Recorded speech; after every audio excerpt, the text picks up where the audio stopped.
really windy, so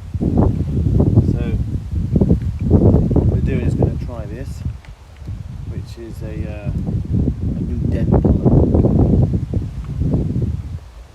Like you slap it on, and you pull it and yank. Anyway, let's get you in, because I don't think I'm going to be able to use the audio with this. Let's come in.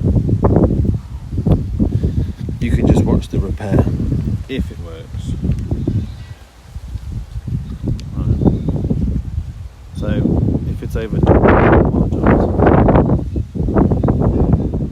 Looks pretty bad. The wind level indicator. Oh well, we'll give it a whirl. So I'm going to put some Surface HD on here to give it a clean.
Right, we're going to try the glue method.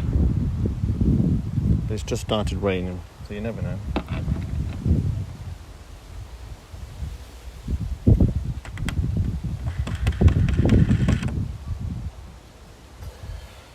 I really don't want it to rain, but it's wanting to. So I've got some glue sticks and various different ends. I can't get the bloody glue off that one. That was a bit of a pain. Anyway, let's try this one.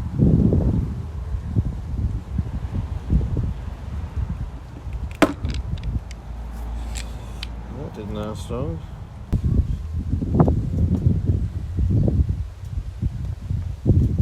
This was really good when I first started using it. Now it's just crap.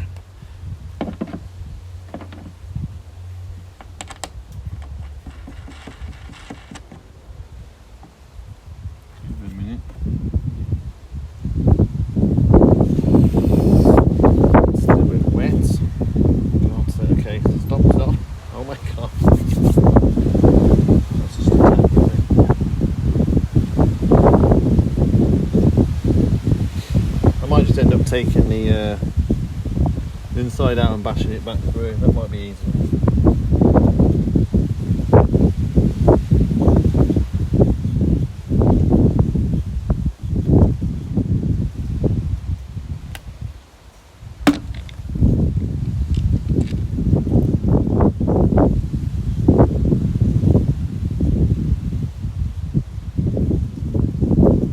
This is not my specialty doing this. I prefer to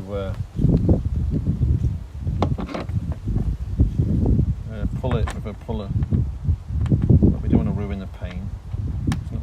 dents in this boot. Give it a whirl.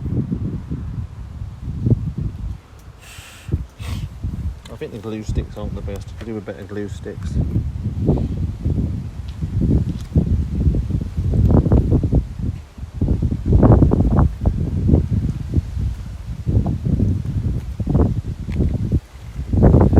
There you go.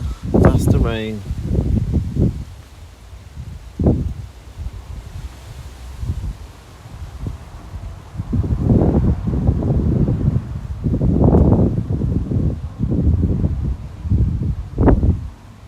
It's that tough.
Right, I've tapped a bit of it back, but I'm not going to, sorry, I know it's really windy. I can see my wind meter going up on my phone. I've been underneath and there's barely any access, so that's as far as I'm going to go. I've done a bit of tapping. You can see the tap marks, and I haven't tapped it down that brilliant, to be fair. It's just not worth the aggro. It's really just not worth it at all. I can buy a new boot lid, but where do you stop on a car this old? And there's just scratches and dents everywhere. Like there's dent there, scratch. But it's, you know, it is what it is.